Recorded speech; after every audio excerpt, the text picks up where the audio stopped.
What is up, everybody? Welcome in. I'm with my man Austin, and a lot of people are going to be watching the replay, so welcome in. To those who are joining now live, welcome in as well. I'm gonna go over the reason for my pick since I didn't have the chance to get to write-ups today, and then we're gonna talk about Ladder Challenge Day 1 and Lotto Card, just like we do every stream. So hope you guys are enjoying. We got people rolling into the chat. Welcome, welcome. Austin, how you doing, brother? My man, how we doing? I'm feeling good. We got a great slate. You and I have a lot of correlated props today, and we didn't even talk before we dropped our list. So we're pretty excited for today, but I mean, who knows with NBA, but pretty optimistic. So feeling good. Likewise with the write-ups. Didn't have a ton of time today. Just got back from the gyms, but we're here now. We're going to go over why we like a lot of our spots and hopefully come up with a few solid spots tonight. Yeah, being on the same plays as you or any other capper, it's always scary because it either means it's a trap by the book or it's super sharp and the book set the price wrong. So we'll see how it is. I always like to be on the side of optimism and say that we're being sharp.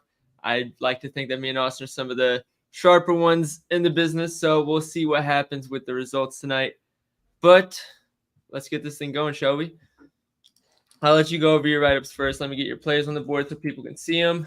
And you can go through them one by one, go as in-depth as you want, or I will. I'll just quick over them. Tyler Harrow, absolutely love the matchup. I know you're on this one as well. The potential assists have been just through the roof. He's at 12 potential assists the last 3 games since adding Terry Rozier. And I mean, Terry Rozier's played like shit, and I think that's why we've seen Harrow's assist numbers slightly low. He gets a ton of volume on assisting towards Rozier. So I'm hoping Rozier has a solid game, and I think Harrow benefits from that. And I just think the potential assists are just way too high to be at 3.5. No, I definitely agree because I saw the 12 potential assists per game. And I was like, all right, like probably had one outlier game. What's going on? But it was like 14, 11, and 12 or something like that. And that's not only that, but he was averaging more passes made in general than he was before Rozier. So I saw that. I was like, he clearly has a new role that's leading to more facilitating. So in what I think is a friendly matchup, I went right ahead and hammered that. Yeah, likewise. It's become pretty popular, and I think a lot of people kind of saw that potential assist line and had to jump on it. And I mean, there's no secret. Like, he's been playing good ball. He's kind of stepped up. He's touching the rock a ton. Usage is still there. So I think it's a good spot. But looking at that next one, Colin Sexton, 22.5 PR. The line's bumped to 23.5. I still love it there. It's kind of like keeping it simple. You know what I mean? You and I have played Sexton over and over and over again, and he just continues to dominate. When he plays 25 minutes, he's hit this line in like 14 straight games.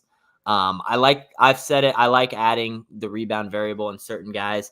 And in this one, when his line was at 19.5, he's had damn near 80% of his games where he's gotten at least 3 rebounds. So I felt pretty good adding the 3 rebounds in that one. If we get a fourth, we steal value. But Sexton's the type of guy that he can score 25 in any given night. You know what I mean? So had to play it in this spot, kind of just keeping it with the hot hand. Yeah, I mean, you know how I am about Sexton. He's my wagon. After last game, I literally got a Sexton jersey as soon as he cashed for me. It's one of those, like you said, you don't overthink it. Good matchup. I've made the mistake of taking his under in a bad matchup, and he still went over. With him, it's going to always be about minutes. But as you can see, his minutes have been pretty solid. Even in this Pelicans game, he got 24. He didn't see the fourth quarter at all. So with his new rotation, I think it's safe to say as long as he sees some second half run, which he didn't in this Washington game, 24 minutes is his floor. So if we want to go, we can even check 23 minutes. The hit rate is absolutely ridiculous. So, and you got PA, I got 19.5 points. We can check PR as well. Yeah, and it'll show the same thing. 22.5. But I like it at 22. Yeah, that's nuts. Yeah, like how do you not play that? You know what I mean? You have to, and it's one of those where it's like, all right, if it misses, it misses. But like, if you don't take it and then you see it hit, you're like, all right, what am I doing? Like, I should have just taken it. Exactly, and I mean, at this point of the season, if stuff's community plays, it doesn't really matter. It's going to either hit or it's not. You know what I mean? Like, It's a good read or it's not. Doesn't really matter if it's popular. It's popular for the right reason. Everyone's not been under a rock. This guy's covered lines. How do you not play him? But looking at Mike Conley, quietly one of my favorite players to bet on this season. He's shooting the shit out of the ball, and he gets OKC, who he's seen a ton of success against prior, besides last game. We played him last game. He went 1 for 11 from the field, 1 for 9 from three-pointer. But if you were to tell me we get a 9.5-point line with Mike Conley, who's shooting 44% from three this season, and he's going to go 1 for 9 from three, I will bet it every single day this year. You know what I mean? Oh, yeah. He's getting an OKC team who he's shooting a ton against. They allow a ton of catch and shoot threes to PGs. I think it's too good of a line, and I'm expecting positive regression. He's been good all season. He's going to shoot 5 or 6 threes, I'd guess. And I just think 9.5 is too low of a line for him that I have to play it. I think my only concern, and I don't know if it came out yet, he was on the injury report for illness, I believe, but I expect him to play. But if he doesn't, we'll take the DMP, obviously. Yeah, I mean, 9.5 is low enough, and I've talked about the way OKC defends in general. They're very good at stopping driving lanes, but it's not like Mike Conley is putting his head down, rushing to the lane like he's Donovan Mitchell trying to finish over somebody that's 6'9". He's going to have that touch on the floaters. He's going to kick it out, and he's going to be the result of a lot of kickouts with Cat and Ant dominating the ball. So, like you said, catch and shoot to guards is friendly here, and that's what Mike Conley's probably going to get 1 or 2 of them in this game. And like he just faced him on 120. 11 field goal attempts, 1 for 11. Yeah. Anytime the field goals are higher than the points, it's the right read.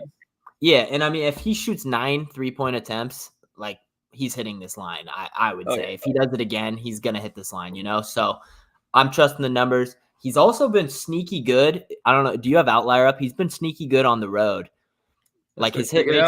Yeah, his hit rate's not insane at 9.5 points, but it's the matchup. It's going to be a fast-paced game. I think this is a quality spot today. We can check on the road here. Yeah, he's much better on the road, surprisingly. Oh, yeah. And he's been really good this season, shooting it well. He's kind of a guy that isn't going to be their focal point to defend, even though he's dominant at the 3. So I kind of like that. You know what I mean? He's going to get a couple kickouts that he just has to hit his shot, No, I like it. Any non-high usage player against the Thunder, there always seems to be some value in their lines. So I'm with it. Going to that next one, I'll let you talk about this one with me. But Alpi Sengun, that line can't be -130 at 4.5. Just too high of a usage player, too good of a matchup. I had to play it. It's unreal what the odds have moved to. I see it -180 right now, which if you can find it lower, I still like it. But -180, I'm probably not jumping on it. To get it up, it was at 130 all morning on DraftKings. Like that's just too low of a line for me. Yeah, I think one of the biggest things is when Brooks and Van Vliet are both playing, I think he's like 22 of 33 for this line. So I'm looking at just Brooks here. If I want to go up to, let's assume it's a close game and he gets 30, we're looking at 20 of 25 and home games 9 of 12 with 2 of those misses coming earlier in the season. So it's only a 1.5 point spread. And as we've learned up to this point of the season, spreads don't really mean shit. Close spreads end up in blowouts. Big spreads end up in close games anyways. But it is encouraging that the chances of him playing 30 minutes are probably a little bit higher. So the hit rate's there. And then on top of that, most of his assists go out to threes. And the Lakers are one of the worst catch and shoot 3-point defenses in the NBA. So it goes both ways. He got 5 in his 2 games for 30 minutes this year, and then 4 in his game with 25 with Brooks. So, and then even last year, 5, 6, and 6. So he's hit the line consistently in the matchup. It's a good matchup, and the hit rate's good with the players available to him. So I don't know a reason not to take it. No, I totally agree. And if you look to go even further, last game, I'm kind of expecting some positive regression here. Fred VanVleet and Dillon Brooks were awful from 3-point range. Both. I believe it. Fred was 1 for 9, Brooks 1 for 7. I'm expecting those guys to shoot it a little bit better. That probably benefits Sengun here in this spot. I mean, he's going to be the focal point that this Lakers team tries to defend. And I think we just, at 4.5, 5 simple assists. The guy's done it all year. I'll ride baby Jokic today. I love it. All right, last one you got is one we're also both on. You're on points. I'm on threes. I'll let you get the start of it. Yeah, I mean, this has been a guy I've played probably more than anyone on this. I've been pretty solid with him. I've missed the last two games. He's had 2 stinkers in a row. They got blown out. I think that's my biggest fear in this spot. I believe it was when I looked this morning, an 8-point spread. Let me see if it's still. I can pull it up here. Yeah, pulling it up right now. 8.5-point spread right now. Yeah, 8.5-point spread. It's no secret. Boston's kind of struggled against guards this season, and CJ's had a ton of success against Drew Holiday. Not traditionally one of those guys you would expect to get dominated by, but CJ's really done well against Drew Holiday. Ton of mid-range pull-ups should be expected tonight. I think the 3-point prop that you've played is really good as well. I know you like the hit rate that you saw with that. And I think it's too good of a spot at 16.5. It's because he struggled the last few games. The line's going to keep dipping down until he has a few games to bump it back up. And so, I know it didn't hit the last 2 times, but I'm not going to just jump off a guy when the volume's been there. You know what I mean? And if it's not a blowout, I think we get 30 good minutes. I think 16.5 points is just too low for CJ McCollum. You guys know how I am. Take your guards against the Bucks. You know that one. Take your guards against Celtics. I've said that one a little less this season because the Celtics is a little bit more specific. Bucks, you can take any guard who pulls up and shoots. Versus Celtics, it's a little bit more specific to pull up threes.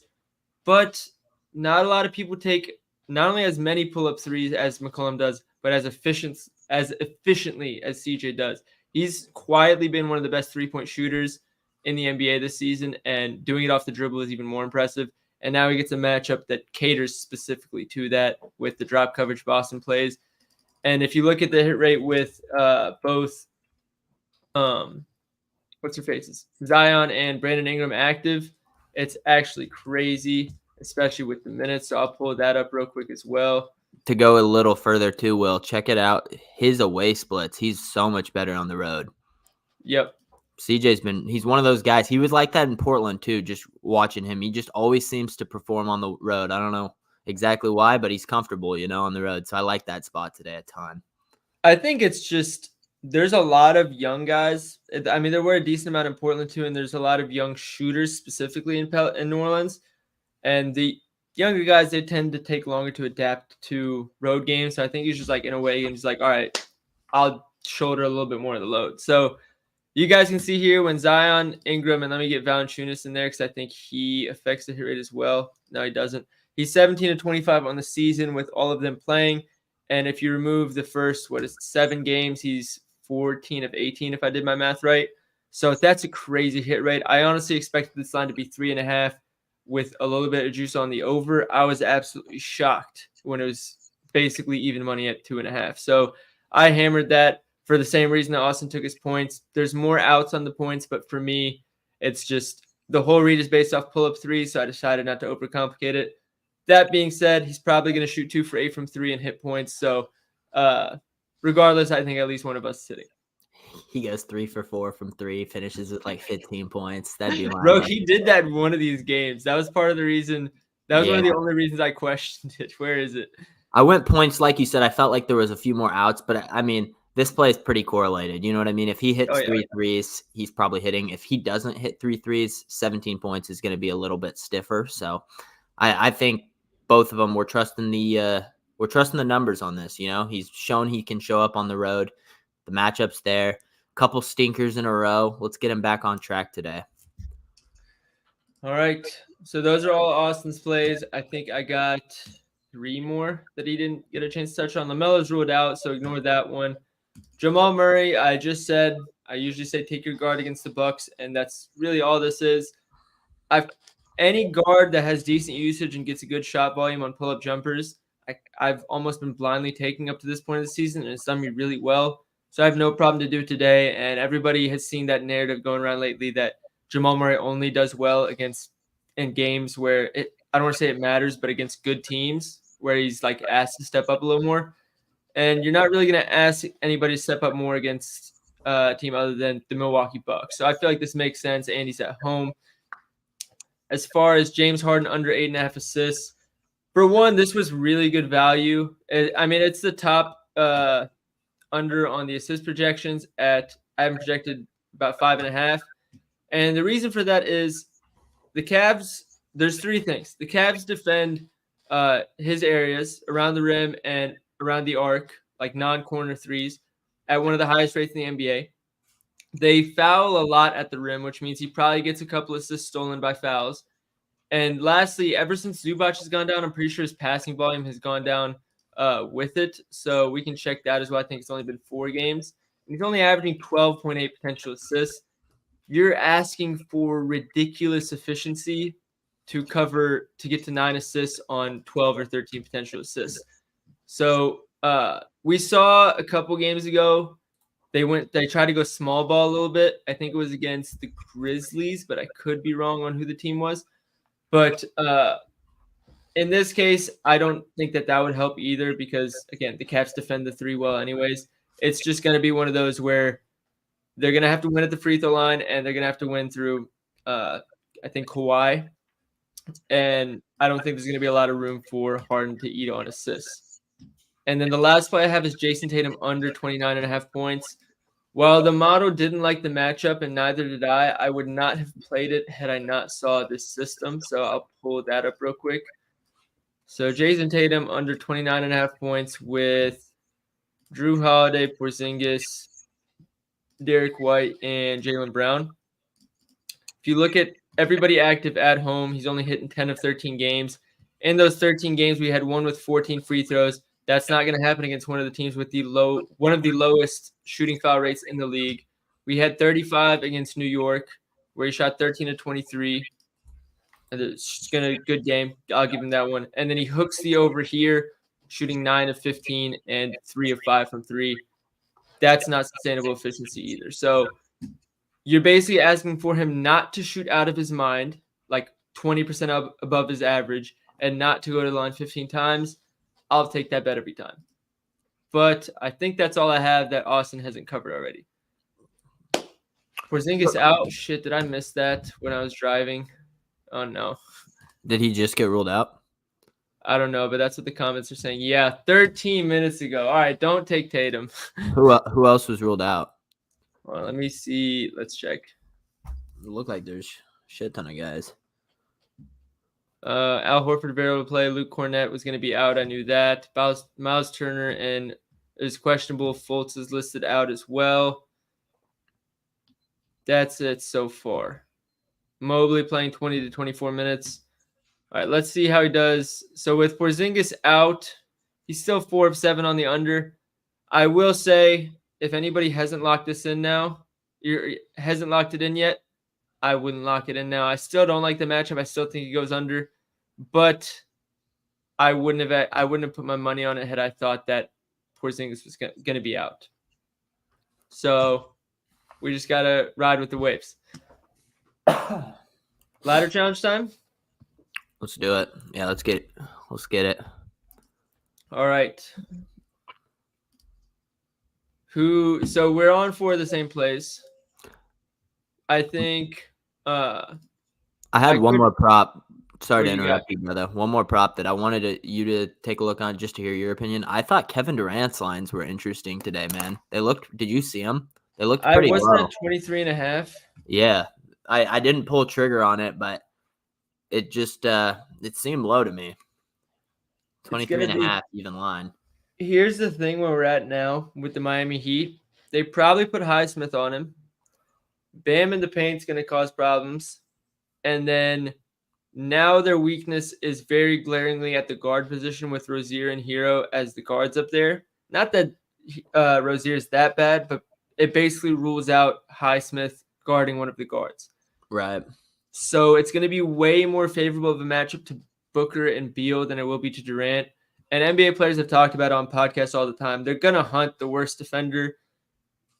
They're going to make him work because why would you go against Haywood Highsmith when Devin Booker can go against Tyler Hero? So maybe they try and get Durant some switches onto Hero and make him work that way. Like I know Boston's done that a lot. But if they don't need to, then they probably won't. So we'll see how that goes there. I'm not going to argue with anybody that wants to take the over. I just understand why the line is low, and that's why I'm avoiding it. Yeah, 23.5 for Kevin Durant. It's not every day you see that line. Oh, no, you know what I mean? So I saw that this morning. It was just like, wow. I wanted to play it, but I also thought it was kind of one of those trap lines like Rozier I hopped on a couple days ago at 12.5. Thought it was too good to be true. And of course, he comes out 4 for 14, So, Oh, yeah. I think a lot of games with Beal with less than 20 field goal attempts is concerning. Because I just look at his field goal attempts last 3 games. There's no chance KD comes out for another 10 to 12. I feel like he's due for a 20-pluser. But it is Miami. It's a tough matchup. Yeah. I mean, I could see it go either way. That's where I'm at, really. That's fair. But we got Sengun, Sexton, Hero, and who was the fourth? CJ. I don't think McCollum's threes are on Prize Picks. I think it's on Underdog. So he has 3-point attempted, but I kind of want to like his efficiency, so I don't know that I want to do that. I'd be down to run his points. I think he's one of my favorite plays today. Likewise. So then Sengun and Hero, I don't even think Hero's on the board anymore. Sengun was bumped. We could go Hero RA, but I feel like if we liked RA, we would have just bet on his RA instead of assists. Right. I honestly don't love his rebounds, but then we'll stay away there. Sengun's bumped, and then what was he at? Sexton. Let's see what his lines are at now. I think they were moving. What do we get if we do 50? That's not what we want. That's a shitty payout. Yeah, I'm gonna tell you guys. I'll do a deep dive at some point. These goblin things are horrible value, like 99% of the time. They're horrible. We could go field goals attempted. I don't think Brooklyn fouls that much. I can check it real quick. I feel like all Sexton's lines have been nuked to kingdom come.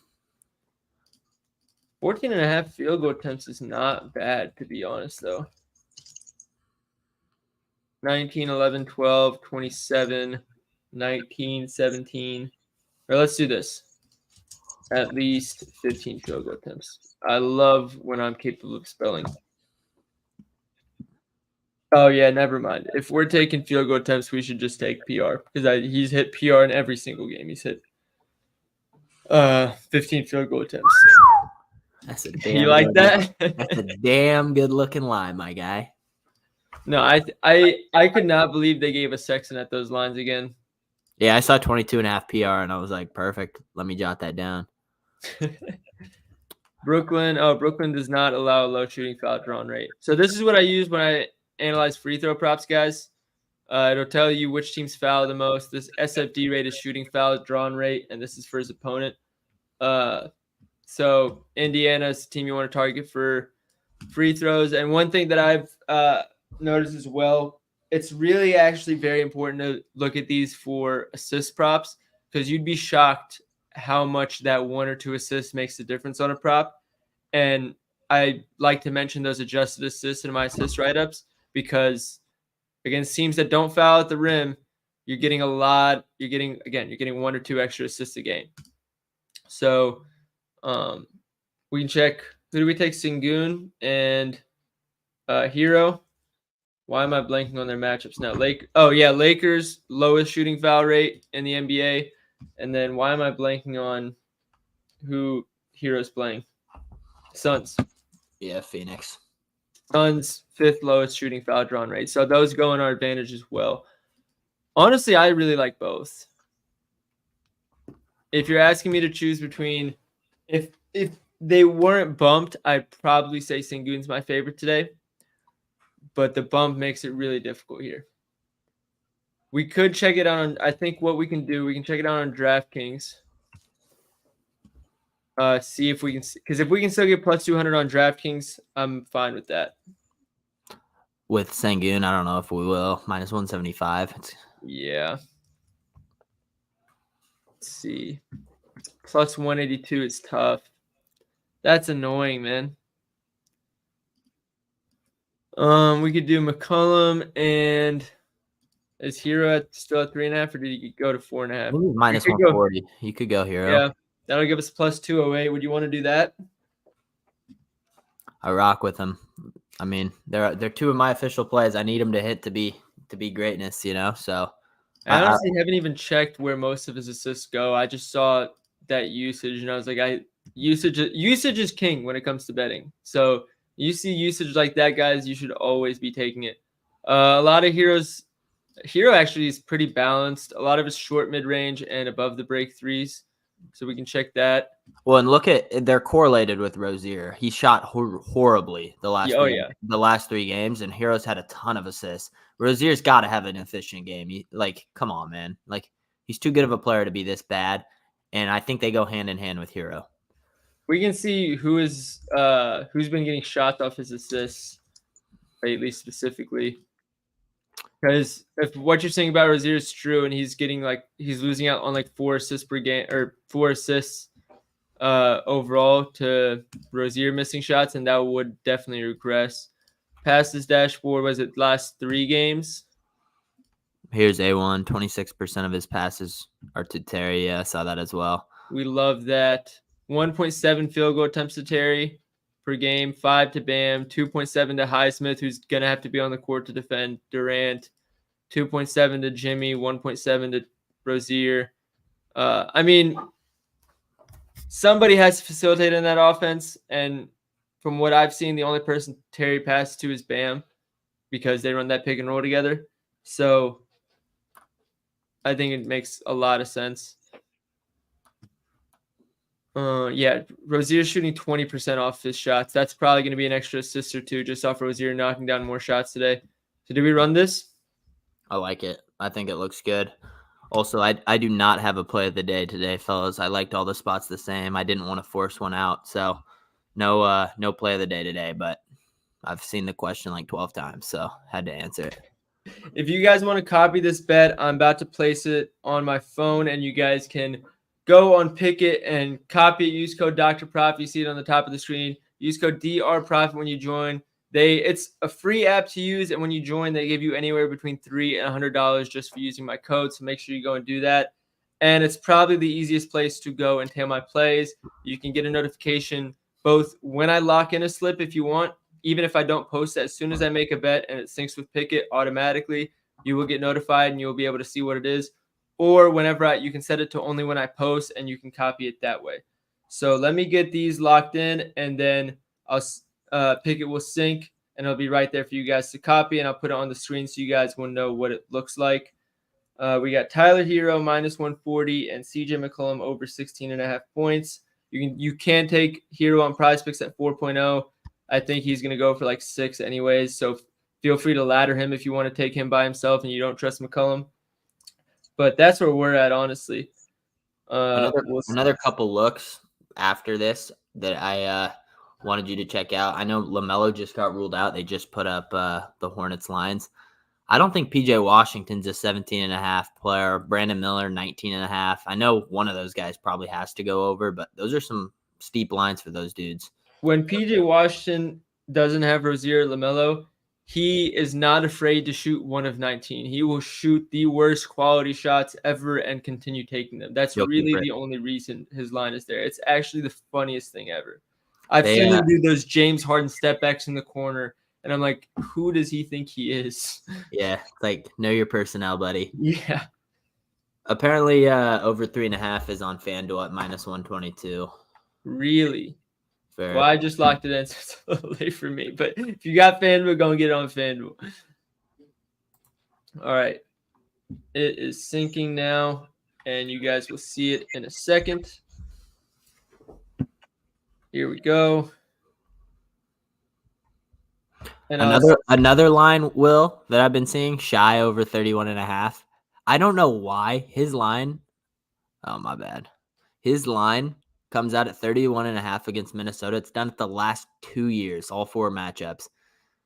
And he hits it barely every single time. It's the sweatiest prop ever, but I was looking, and I've played it like 3 times over the last 2 years, and he somehow covers 31.5 every single time. Today just seems different. It seems like today is the day he doesn't. I don't know. Here's the thing that I've noticed with Shea, because I almost got screwed out of it last time.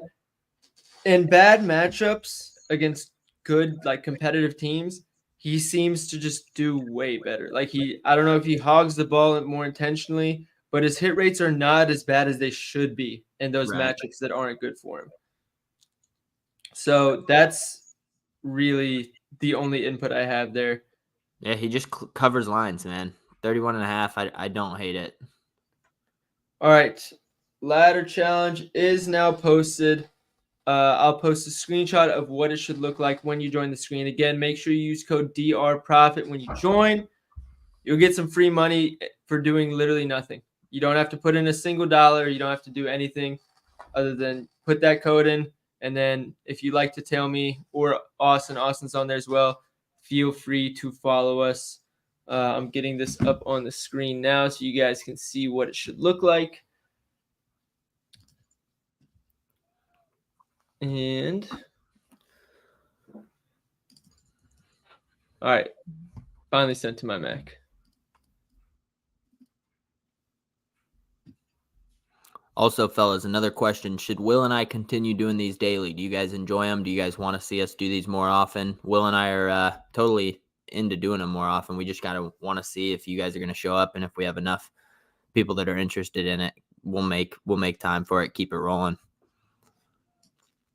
All right, so you guys will see this when you join. Just my name's up here. It's getting blocked by the code, but make sure you use code DRProfit, and then you click this copy button right here, and every sportsbook you have, it'll give you the best odds. All you have to do is click copy. It automatically adds it to your book, and then you click submit for any amount you want. So that's where we're at with the ladder challenge. Make sure you go lock that in, and make sure you use the code. But I think all we have left is to cook the lotto card. Chase is saying bring on A1. A1 has been invited multiple times. Unfortunately, A1 is also in school, so he doesn't have the free time that we do to come on these streams. Buddy needs to finish up already. What? I said Buddy needs to finish up already. Yeah, who's got classes at 6 p.m. Eastern time? Yeah, who's still going to that shit? All right. What's good, Braden? What other questions do you have, man? We try to answer as many of these as we can while also not just boring people with too many questions. A1 said he's coming up next Monday. We love that. We love that. All right. Who are you thinking for the lotto? I just want everyone to take a moment and check out what Harrison Barnes has been doing the last 3 games. I was 1 week too early on the lotto, but let's not act like I was crazy. 30 in back-to-back games. I think he had 20 yesterday. 3 straight games of absolute cooking. We're not going to put him in there today because if we do, he's going to play like shit. But I was catching a lot of heat for that one. Just wanted to take a moment. But for me, yeah, the lotto, there's a few interesting spots I wanted to run by you. I think Harrow 25 plus against the Suns could be an interesting line. I've just been a big fan of him lately. Sexton 25 plus, I kind of like that as well. I think Sexton's just a good one to have just because we've seen those huge games from him. Fred VanVleet is another one. I know he's been pretty popular today. I was going to say Fred for 20 is one that I was going to recommend. Yeah, Fred for 20 I like a lot. I had another one written down. Where is it? Chet Holmgren is an interesting line. I don't know if I want to lotto him, but I think his 14.5 point line is pretty solid today. He's hard to lotto because his usage is never. It's dependent if they give him the ball. Yeah. Yeah, fully dependent. I agree. It might not be lotto worthy. Like when I take his lines, I'm not expecting him to go for 1 million points. I'm expecting him to get like 2 or 3 points over. Also, Joel Embiid was ruled out in this Portland Sixers game. It's probably going to stay close. Anthony Simons could be a solid spot today. Oh, no, Jabari Walker. No, I'm absolutely done with him. I've tried to play him twice, man. I think he has 6 offensive fouls in 2 games. The dude just runs over the paint and runs guys over. I can't. He's too young. I'm done. Bad reads on my part. Dude, Bet365 is being annoying for me right now. It keeps asking me to log in even though I've done it. How do you feel about OG Anunoby 18.5 points? That line is getting up there for me. I've never known OG to be a 20-point guy. But his role is different. Like he's way different. Yeah, way different. I hit on his under like a few games ago, and like it was the right read, but like I'm watching him more and more, and it's like, dude, he's moving different. He's like I'm trying not to say something outlandish because I know it's going to come off the wrong way, but he moves like Kawhi. Stop. He's not as good. Bro. He's not as good as Kawhi, but like you watch him and you're like, all right, like this kind of reminds me of somebody, and it takes you a second to put it together. I don't think offensively he has the like ball handling skills like Kawhi does. Or no, like but his scoring moves, like maybe he's starting to do post fades now, which like I never saw him do in Toronto. Yeah, is the way he drives the basket. He's driving the lane tough too. Exactly, and it's like I do agree on that. Usually it was sit in the corner, and then if it wasn't there, it was cutting the basket for a dunk. His role is beautiful now. People are saying comparing to Kawhi. No, not comparing. I'm just saying the way he moves. And he's like quiet too. Like he doesn't say shit. Anunoby. People don't like how I'm pronouncing names out here. I was about to call you out for it, but I was like, I'm just gonna. I know it's Anunoby. Cut me some slack. I see a lot of people on Fox today. I'm not gonna lie, not my favorite. I can't bet any of those Kings props, dude. I swear that rotation for me, it's Fox and Sabonis are the only two guys that get guaranteed minutes. Everyone else, it's like ride the hot hand. Yeah. You know what I mean? Like taking props with Barnes, Murray, Herter, Monk, all those guys. You just have no idea who's going to play. They'll run Trey Lyles 30 minutes randomly. You know what I mean? Like Chris Duarte will go for 25 minutes, and you're like, oh, damn. Oh, Chris Duarte is so weird. He like started for like 3 games. Everybody was like, I really like him. Like, I'm glad he's getting more usage. And then he's like next 3 games, like 2 minutes total. I think he's just bad at basketball. No, he's not good. I think he's like Bogdanovich, like but worse, like way worse. But I think he's that type of just wants to shoot it a ton and do nothing else, you know? Yeah, I think he's just, mid's not the right word. It's just like, he's not all right, mid. He's there. He's on the floor. All right, that's about it. I don't know why it's not letting me sign into. Why don't we lotto CJ McCollum today? That kind of makes sense, no? I'm down. CJ 4 threes.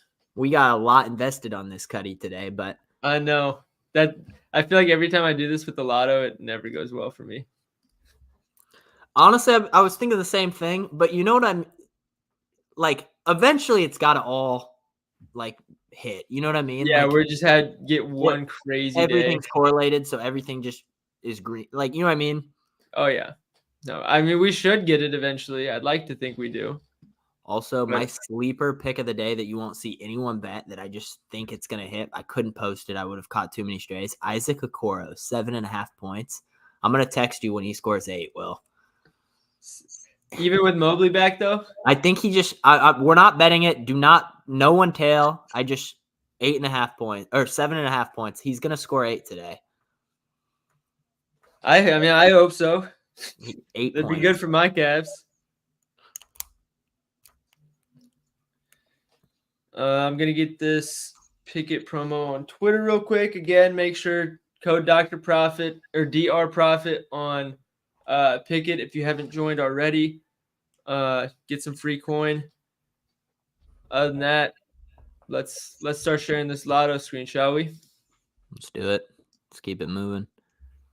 All right. It's not letting me log in on my phone for whatever reason. The location's being super weird. So I'm gonna put it on the screen, but then I'm gonna have to lock it off of my phone on my phone. So if you were wondering what took me so long to share the screen for that, it was because I was fighting with that. All right, here we are. So what were we saying? CJ 4-3. Do we want CJ 4 threes or 20 points? Yeah, that's crazy, bro. What? Damn, bro, that's fucking wild. I'm not gonna lie, guys. I don't see the Tyler Hero resemblance at all. I don't know where this is coming from. Dude, it's because I was dead ass at the gym and had a guy come up to me. He had to be a few years younger than me. I would say probably 20, 21. And like I had Harrow as my play of the day, and he called me Tyler Harrow. Like, obviously, white dude, brown hair, don't look like him at all, but thought it was funny. So kind of was a meme that kind of just people are running with, I guess. But I think for some people it's not a meme. That's what's throwing me off. Nerd version of Harrow. I mean, I'll take it. Hey, at least you're not FaZe Rug. Yeah, right. This is my boy. I don't know, Vic. I'm catching strays. All right. If I do CJ for 20 and Van Vliet for 20, that actually puts us in a great spot for odds. We have a little bit at play. We're already at plus 710. We could add a third leg that's like just for both of them to score 20 gets you at 710. Yeah. Wow. This might be my favorite one we've done. I wouldn't hate. We need a third. Don't get too excited yet. I wouldn't hate just running those two at plus 700. We got Sengun assists. What does that put us at? Oh, well, actually, that correlates with Fred, so we can't do that. Miles Bridges' line is at 25.5 points versus the Knicks. He's going to go score 25.5 on OG. Yeah, he's not scoring 25.5 on OG. I'm sorry, bro. That's an under. If anyone wants another play, we can do this. Points. Oh, shit. Points high. Can we fade? Bridges. No, that only gets plus 850. Damn. That's the only alt under we can do. I was going to say, I kind of like that. I don't see him getting 25.5 at all. We could go Cheeky Low Jordan Poole. Do we want to do Dame? I'm being completely serious right now. Have you seen his logs against what's his face? Jokic? God damn, Mike Conley ruled out. You gotta be kidding me. Sorry about that. Dame is hard for me to play, I'm not gonna lie, but Jokic doesn't want to step high on the three. So any deep 3-point shooter cooks him. Like 44, 34, 40, 31. If we want to look up guards, at least 5 3-point attempts for Jokic log. Anybody who has like real range. Let's see how they're doing. Tyrese Maxey launches some. He had 25. McCollum has range. He doesn't have range. He's just like he can pull up. Steph 30, and that was without Draymond. We know how much worse he is without Draymond. Who else has range? Luka 38. Trae Young only had 19, but 26 minutes. Van Vliet had 26. Anybody who confidently comes off a screen and is ready to sling it just has success against Jokic. We do Lillard away versus Jokic. So I don't know how he does in the mountains. Think he's used to it in the mountains, Austin? Damian? Or yeah. I mean, he looked decent in that Denver series like 8 years ago when Portland was solid for 1 year. 1 year. I mean, his numbers are hard to compare, bro. He's just I know, but it's like even in Portland, it's not like he was routinely scoring 40, which is why it's still enticing. Yeah, and he was playing with me as the small forward. You know? So like, yeah, Dame is just too hard to bet. I'm done with him personally. I'm done trying to predict him. Clearly, I'm not good at predicting Dame, so I'm handing it over to everyone else. We can do Jokic. What's his triple double looking like? Not great, weirdly enough. Oh, it's only showing triple double games. Yeah, I have a feeling where we wouldn't get great odds on Jokic triple double if we tried to play it. All right. What other options we got? I don't really like anything in Clippers Cavs. This is a 218-point spread, so definitely nothing there. We got something here. I don't know if we want to play anything here. I kind of like a Beal 20 ball. If Highsmith goes on KD and Terry goes on Booker, I feel like that just has Beal on Hero all over it. We get Yeah, plus I don't hate that, Will. Beal for 15 gets us plus 1,000. That I feel seems like this is safe. the one we got to do. Yeah, that seems real safe. 20, 15. All right. Let me lock this in, and I'll get that one on pick as well.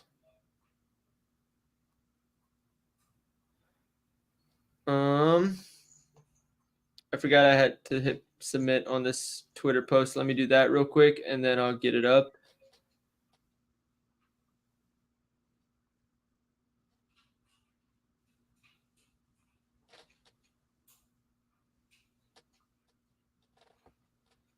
And Bet365. Dude, is this the day? You know, I say it every day. So I mean, but yeah, but not every day is today. I was gonna get there. Not every day is how today is. You know what I mean? Exactly. I mean, start of the week, Monday. Why not? Why not today? And honestly, I don't want to say I've started heating up because I haven't been going crazy, but the bounce back is stirring. If you've tracked the last couple of NBA days for me, so who knows? Maybe we keep it going today. We get the full turnaround. We have like a 20 unit day hitting all the straights and the lottos. Wouldn't that be nice? Yeah, it wouldn't be bad. That's for damn sure. This is being problematic for me. Somebody said Harden under. Harden under what, assists? I'm on his under assists. Trey Jones over 8.5 assists. That's a bit of a high line for Trey. Love Trey, but I don't think I can play that one. Mike Conley ruled out. Beal 15.5 on chalkboard. Go ahead and take that. Lillard's line is 2.5 threes. That's crazy.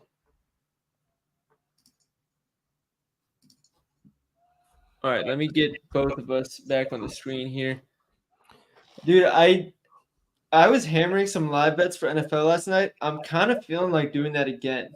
The question is, depending on how long I take at the gym, I don't know if I do that on a live stream or not. I don't know if the chat wants that. Yeah, I will not be joining that personally today, but yeah, Katie's gonna be in class until later today, so I'm gonna be chilling here after the gym with nothing better to do. Does your lady like sweating out the bets with you? Not at all. See, my girl will do it if it's like the fourth quarter and shit's getting sweaty, but like only if it's, if The I'm only like, hey, time she'll only do it with me if it's the last leg of a lotto. Because then yeah, it's that's, like, that's hey. what I'm saying. If we're looking good, I'm like, hey, like this is for dinner tonight, babe. Like, no, she'll be like, yeah, I'll just watch something on the TV and you'll watch on the phone. I'm like, you know what? It's gonna be all the same to me once it hits. So I don't sure. I feel that. Who was the last? Oh, Van Vliet. That was the last one. Dude, this feels right. I cannot lie. This is such facts, bro. What?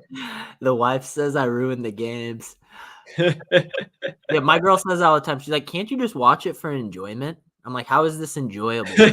like what enjoyment are you finding out of just watching a basketball game? Dude, yeah. Even if I'm betting on it, like my own team, like when obviously we're not going to talk about what happened with the Lions yesterday because fuck that. But when they scored the first touchdown, I just went online and hammered their money line like 3 times. That game was just a choke job. We don't even want to talk about that one. Unbelievable, dude.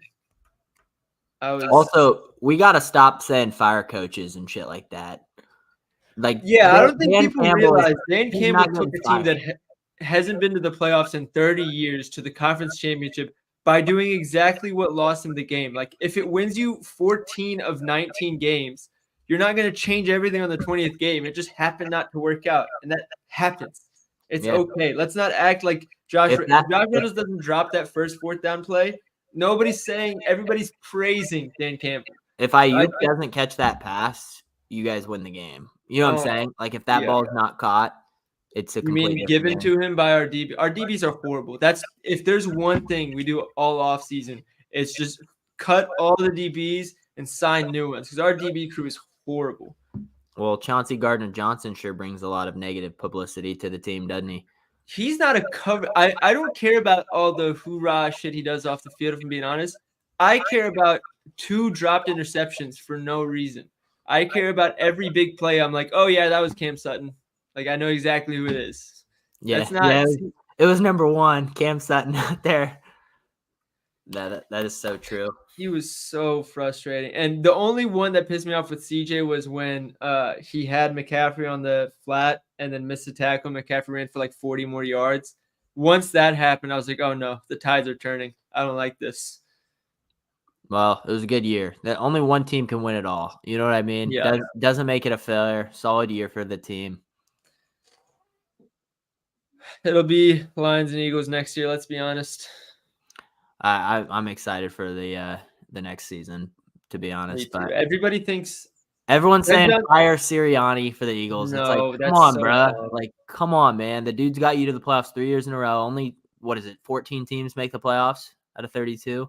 He was winning games in spite of Matt Patricia on his coaching staff. Matt Patricia's horrible. Like I texted Austin as soon as they made the switch to Patricia. I said, "There goes your season." And boy, was I right. Brian Johnson, the OC. I shit you not, Will. We're gonna see wherever he goes. You and I will keep track of this. He is gonna make the team worse wherever he goes. He was so bad for the Eagles. That was the worst offense I've ever watched. Like, I'm not even going to go into it, but I am so excited just to rip the Band-Aid off, see a fresh team out there. Patricia is, don't even get me started on Patricia. That was fucking, that was so He bad. took about the Patriot way, he took every wrong thing possible and just took it with him. Like, he left all the good in New England and then just took all the bad with him. It was the funniest shit ever. And if you read all the reports from, like, after he was fired at the Lions, all the stories, oh, it's the funniest thing ever. It's a miracle this dude isn't coaching. Even if I was a high school coach, I would not be hiring this guy. It was unbelievable. I have no idea why the Eagles brought him on. That's the one thing I do not get about the NFL. Wouldn't you rather take a swing with an unproven guy and maybe hit gold than a guy that's been passed around like a swisher that you kind of already know what he is? You know what I'm saying? Like why are the Steelers interviewing Arthur Smith? Like take a shot with someone young that's unproven that, like, I don't know. And also, when a head coach gets demoted to an OC or takes an OC job, I hate when people are like, oh, this guy was a terrible head coach. This is a horrible signing. It's like, well, the dude could be a good OC. Like Staley. Yeah. Staley was the worst head coach I've ever experienced watching. But he was a solid OC beforehand. He's a bad leader. He's a good coach. Yeah, like, come on, man. Like, that would be a decent signing for a team. I firmly believe, and I believe this before Dan Campbell came along, but he's only reassured that the coach is the leader, the coordinators are the coaches. Like Dan Campbell, like he understands the game, obviously, but he's more just like he knows how to lead a group of football players that are running into each other for 60 minutes a game, and then Aaron Glenn and what's his face. I'm blanking on the OC right now. Ben Johnson are the geniuses that are doing all the crossing routes and all that shit that no other coach in the NFL is doing. Right. So where that gets tricky though is once you guys continue winning, your OC and DC start getting poached elsewhere, and that's like what happened with Philly. We lost Shane Steichen last season, who was elite, and the Colts offense looked pretty good this season. Then we lost Jonathan Gannon, who, say what you want, he was solid. I mean, the defense was way better last year. So we whiffed with our OC and DC. I will say, though, that's the tough thing is, like, if Dan Campbell has, like, a year where you guys start falling like how Sirianni did, everyone starts calling for his job because they're like, well, what does he do? He's not calling the plays. What is he – you know what I mean? Yeah. But that's why I think Sirianni's in such a hot spot. And I'm not comparing the two coaches. It's just both of them don't call plays, so it's easy to have that comparison. And that's the one thing I don't love. It's like, okay, well, when things are going good, you can't get mad at Dan Campbell for not calling the play, or you can't be okay with Dan Campbell not calling the plays, and then when things go bad, get mad at him. No, I completely agree, and it's the one thing that I have some optimism for the Lions is if you watch Hard Knocks, you can see it's very like top to bottom. Everybody's communicating with each other really well. Yeah, it's a good culture. Yeah, so I'd like to think with Ben Johnson leaving, like he left an impression on the guys that are going to be underneath him that likely take the OC job. No clue if that's actually the truth or not, but I'm an optimistic fan, so I don't really have another choice but to think that. Right. Fair. Also, off topic, OG Anunoby ruled out. Yep. So thank God we didn't lock in Bridges under. Yeah, that would have sucked. That would have been sweaty as hell. Yeah, that would have been sweaty. I still think he goes under. I'm not gonna lie, but somebody said Antonio Pierce is the most. What does he even do, Coach? That's Mike Tomlin, bro. We're gonna everyone like. I feel like that's Mike Tomlin, man. Like I know he's a culture guy, but what does he actually do? Antonio Pierce? No, Mike Tomlin. Oh, is he that good? You think he's that good? Yeah, bro. If you listen to, so I have I don't want to say interviews, but I basically did videos with former NFL player on YouTube that you can go back and watch.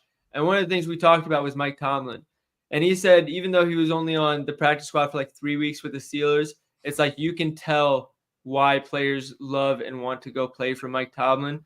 It's like he's one of the most respectful yet like no excuses guys that you can have in the league.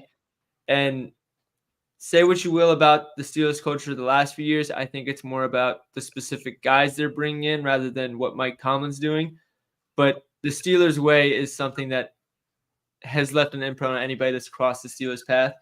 And that's mostly due to Mike Tomlin. So from what I've heard from other players and you hear about people talking about him in the media, like coaches and stuff, there's a reason Mike Tomlin has the respect he does. So I think Antonio Pierce and Mike Tomlin are going to be really similar. Mike Tomlin's going to be a little bit more to himself, but in terms of like how they talk and treat the team, I think it's going to be very similar. Yeah, fair. I agree with that answer. I like that.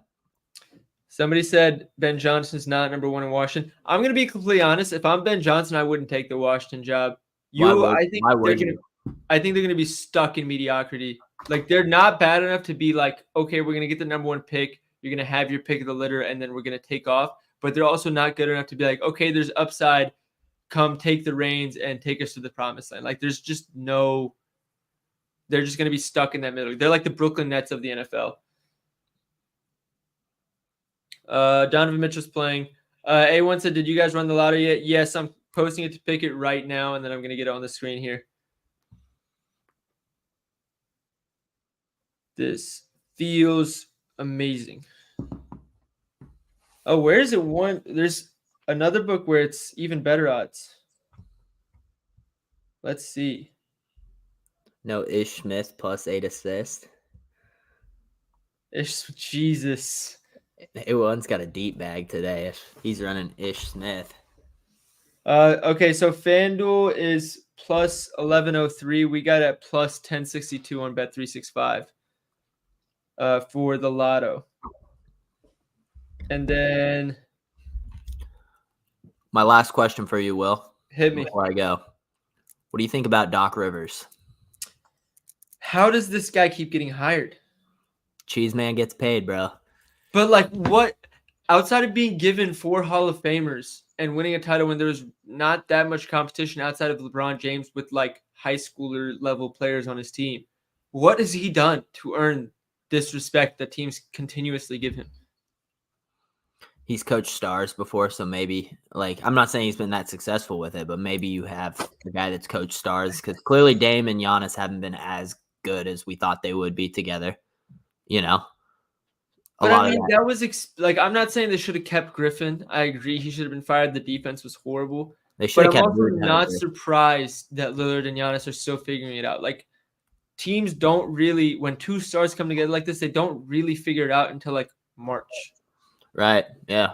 Well, they got time. Yeah. I'm not worried about where they look so bad. Like defensively, they look so bad. I think I read that one of the reasons that Griffin was fired was because, like, obviously the Bucks play drop coverage. We talk about it every time a guard goes against them. He wanted them to basically stop. He was like, Brook Lopez, get higher.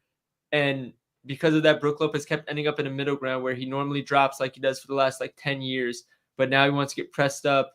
And not only is he not fast enough to press up, but it allowed a lot of open baskets at the rim, which is not normal for the Bucks. and he like refused to listen to anybody else. And then what was the issue with the guy that came from Portland that stepped down after like 2 weeks? Terry Scotland? Stotts. Yeah, Yeah, Terry Stotts. That was crazy. He was that's trying to help wild. coach, and Griffin just gave him the finger. And that was a weird guy to lose because I thought he made a lot of sense with Dame because Dame respected him a ton. Dame was obviously bummed when he got fired from the head coaching job. So I thought that kind of didn't help their their progression together. You know what I mean? I feel like he could have helped that process a little bit. But yeah, I'm just interested to see what this transition takes with Doc Rivers because I'm not the highest on him. I think he's shown a lot of failure over the years, and it's like, why not try someone else? No, I completely agree. And it's going to be one of those where it's going to be just like Boston. If they do something, he's going to get a lot of credit that he probably shouldn't. Right. Yeah. It's not like he has Damian Lillard, Giannis, Brooklyn, Chris D-boy Middleton. level player in Brook Lopez, Malik Beasley shooting like 60% from three. It's like it's hard to screw it up at that point. Like me and you could probably go out there and lead him to second seed in the East. Yeah, I dead ass think I could go out there and I'm not saying I'm coaching these guys shit, but I could sail the boat. You know what I mean? Like I could make the subs and say like he couldn't even stagnate his guys' minutes. Like he couldn't get Dame and Giannis on. Like he would sit both of them. Like how horrible is that to sit them both in like the second and fourth quarter and just give huge runs? It's one of those where it's like it's obviously a players run league, and at some point it's just all right. I'm gonna get out of their way and come in where I'm supposed to come in, and maybe Doc Rivers is good at that. Yeah, right. Maybe, but like if me and you are the coach, we go out there, we manage the players, and we let some other coach worry about the X's and O's. And with a team as veteran and as star powered as the Bucks, that's probably all you need. Not saying we should actually be the coaches, but I'm saying like there's a reason that we could probably go out there and still win 60 games, and it's because your role is not as minute by minute as it is for most teams with a team like that.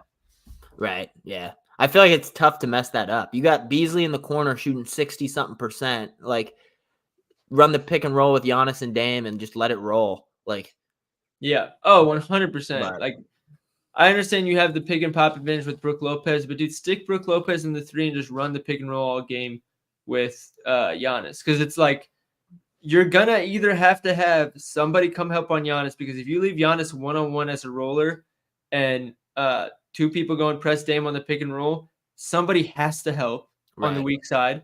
And boom, what do you know? Brook Lopez and Malik Beasley, some of the most efficient catch and shoot shooters in the league, are just standing out there waiting to be wide open. Like, you can't ask for much else. I don't know. It'll never make sense to me how some guys struggle with teams like that. But I mean, I guess he went 30-12. He didn't struggle that much. But the only two times this has happened where a team won 30 games this early and got fired, both those teams ended up winning the finals, with one of them being that LeBron team with David Blatt. So we'll see what actually happens. Yeah, I mean, obviously they know they got the personnel. You know what I mean? Oh, yeah. You didn't give up Grayson Allen, Drew Holiday, all these guys just to not go all out this season. I think that Dame trade too, I think it kind of solidified the fact that they don't think Chris Middleton is what he was on that championship year. Because if he was, they wouldn't have needed to make that move. I thought they were the best team in the NBA last year. I disagree. Chris Middleton was nice when he was healthy. Yeah, but the health. I think the health is more. Yeah, well, that's what I'm saying. Dame puts them in a completely different tier if he's Damian Lillard. I agree, but I don't think it would have made sense to take that risk if they thought Middleton is what he used to be. Yeah, I mean, they could have thought Drew Holiday was going to have some regression, which obviously fourth option on Boston, tough spot, but he doesn't quite look the same. You know what I mean? Like he looks a little bit. So I don't know. I feel like it's easy. Either way, we could argue it. Yeah. It'll be fun to watch shape up, because I think if they figured out even 80% of what they need to, I think they run the table in the playoffs. Yeah, no, that's I definitely don't know who would beat them. I like obviously Celtics are looking really good. I think Celtics are peaking too early. And I said that last year and I was kind of right. So yeah. I think they should have lost that 76ers series. The 76ers series gave that away. To go 2-1 without even Embiid playing, I think 2 of those first 3 games. It's unbelievable to me that they lost that series. And Harden was playing like really solid ball that series. Oh yeah, the first few games. I know he had the issue with that drop coverage that they run is it forces teams to beat you with their best player. But once you get into the playoffs and those best players are routinely top 5 and top 10 players, it kind of puts you in a shit show. And even though Bucks play it as well, I think just having a dependable pick and roll of Giannis and Dame, if they can figure that out, it's balances out that so much. So I don't know. Somebody said Magic on my dark horse. I think they're going to be the team that nobody wants to play in the playoffs, but they won't actually make a run. They're that team, bro. Though, like if they get down, it's over.